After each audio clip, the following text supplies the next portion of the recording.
Hey everybody, welcome to another episode of Space Science with Python. Today we are having our second to last video about the calibration of our cosmic dust analyzer, and in today's session we are going to conduct a machine learning experiment that covers two topics. The first one is we will create a Keras Tuner environment where we will try to optimize our parameters of our neural network by, for example, changing number of units, changing the activation function, or also changing dropout rates. And the second thing is that we will create a multi-output regression model. So today we will take our IED impacts of CDA. So if you do not know what this is all about, just check out the first videos. We will take 4 input parameters and we will output them to 2 output parameters. The first is the velocity and the other one is the log10 mass of an impact particle. And as always, the code is available on GitHub, so follow the link in the description and there you will find the entire code of all sessions where you can reproduce all the stuff that has been created in the last couple of weeks. And I would suggest let's dive into the code. Very well, let's start with our coding part, and we have 4 sections here. The first one is reading in and split the data. Then we will do some machine learning training. We will take the best machine learning model and then take a look at our final metrics. So let's do the very first part. This is something you maybe know from our last sections. We simply read in the data from the CDA calibration parts. Here, this pickle file that contains the CDA data, and we will consider only impacts on the large target where we consider the QI charge and rise time as well as the QT charge and rise time. And then we convert it into the log10 femtocoulomb. And then at the end, we extract all the data where we have the 4 different input parameters. And then here also the velocity of the particles in kilometers per second, as well as the mass that is also scaled by the log10 femtograms. So this is what we do here. And then next simple step is we split up the data into our input parameter space. So simply with the prefix x, and the target values, the velocity and the mass, that is simply indicated with the y. So let's execute this one here. In our next part, we will use now Keras Tuner. And yeah, it's a little bit, maybe like a small, a little bit too much for the simple task, but I think you can use the parts here, the code, to apply it for other tasks, for other regression, for other calibration functions and so on. So feel free to use the code and apply it for your own use case. So we build up here our model. And as you see here, for example, in this line, we have a dense layer with not a set number of units, but we use this hyperparameter tuning part of Keras Tuner where we say, okay, we want to have 46 units up to 256 units in 46 steps and 2 different activation functions, whether it's a ReLU functions or the leaky ReLU function. And later our optimization algorithm will iterate through different combinations to find the perfect solution. And this applies not only for this dense layer, we also create a dropout layer here. It's also optional, so this is like a Boolean value here, for example, where sometimes it's activated and sometimes deactivated, where we can also change different dropout rates between 0.1 and 0.5.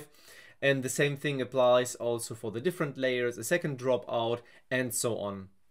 Most importantly, we have now 2 branches at the end, so to speak. So the one branch contains the output of our velocity values and the other one is for the mass. In fact, you could do it with one single dense layer, but here we are splitting them up. And that way you can, for example, choose different loss functions or also weight the different loss functions. Here in our case, we have 2 times the MSE, yeah, quite boring. But theoretically, you could say, well, I'm more interested into the accuracy of my left branch, so you weight the loss higher than the other one, and then the machine learning training part knows that one loss part needs to be weighted higher than the other. So let's create this function here called build model, and then afterwards we can create our Keras Tuner. So first of all, our standard callback, so that we stop our validation, our training after 25 steps if the validation loss is not improving, and restoring the best model. But the interesting part in this cell here is our costume class. We have here a scaler, doesn't matter for now, simply scaling the data, standardizing them. And most importantly is this part here. So Keras Tuner is being executed by the command search. So you are searching in a hyperparameter space for the best solution. And the Keras Tuner runs a method called run trial. And this trial is, well, it takes simply the data and tries things out. But here we are improving, or not improving, but adding more features into this trial, because as you may know, we have our data, and the data needs to be split into 20%, for example, testing, and 80% for the training. And within the training, we have also our validation data. And this is like the standard procedure, but if you want to have a unbiased view of the losses that are being generated, you do, for example, a k-fold training, where you use the data in the beginning and split them into test and training data, for example, 5 times, with different training and test splitting parts to really compute 5 different, for example, validation losses, to get a feeling whether whether this solution you just trained on is let's say really the best one or not. Because it could be that, for example, a certain architecture is better because your training test splitting was somehow biased into the preferred direction of your model. Again, a little bit too much for our case, but I think this helps you to apply it for different things. So this is what we do here in the function. I suggest to go through it a little bit. You see here we have our CV split into k-fold CV split, and then applying some functionalities.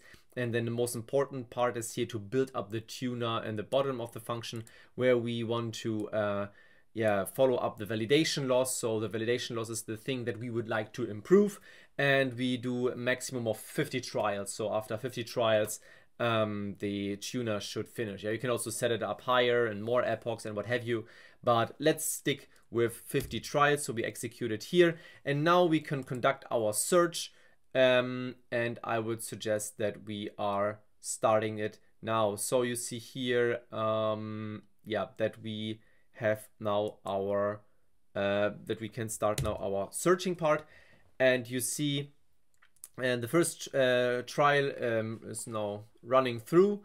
So we have like here the different layers that we gave some names: first unit, first activation, first dropout, and so on. Now the best value so far, question marks, because the first trial is still running. It takes some seconds to compute also then the final results, and I would suggest let's wait a little bit. Maybe my computer's a little bit overloaded with some tasks. There you see 30 seconds pass, and we have now our first solution. Of course, the best solution is the very first one. I would suggest let's have a short break and let's keep the computer running, and then we will be back just in a moment. Okay, very well. We finished our hyperparameter search, and we can go now into the next step and take the best hyperparameters, as you see here, and put it into our model. So we do not obtain our model from our hyperparameter search, but we take the variables, we rebuild our model and retrain it again. So this is what we do now. We build up the model, we conduct again a training test split and so on, and then we do the model fitting itself. Now, the thing is now here that we do not have a k-fold now here in this step, so this is something you could do again.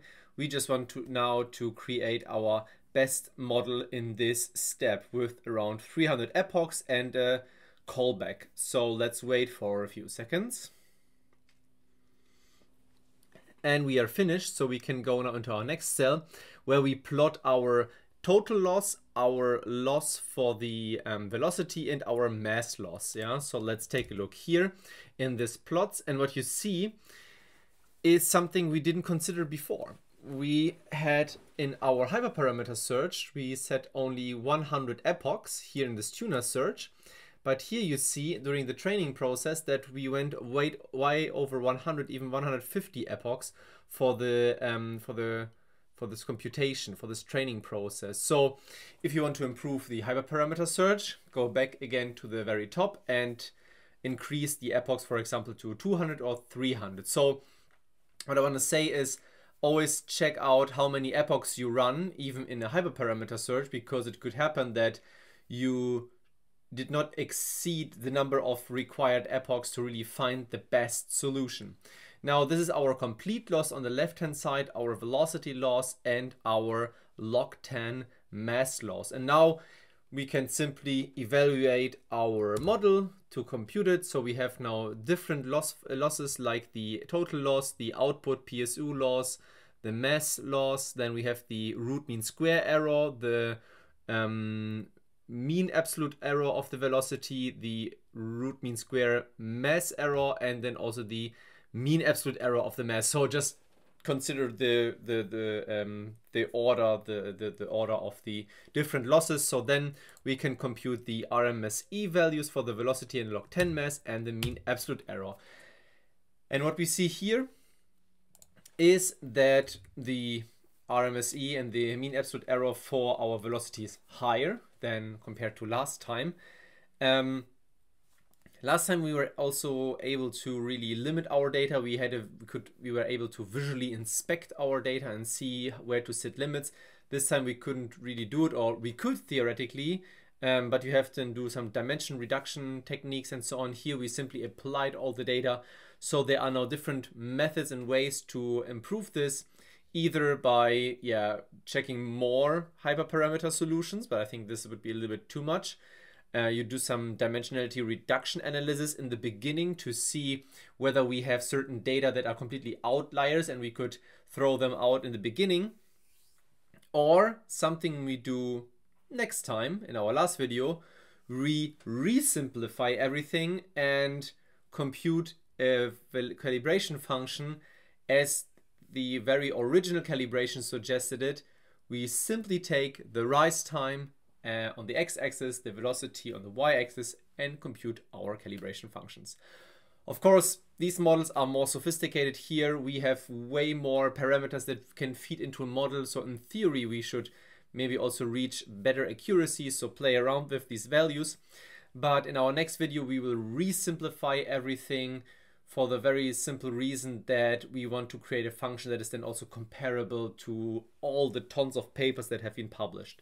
So I hope you enjoyed this video and you still see the need, or you think it was still interesting to see all these different methods that can be applied in our calibration process. But next time when we do our simple two-dimensional calibration, we will work also with Bayesian blocks. So I hope you stay tuned, and until next time, see you.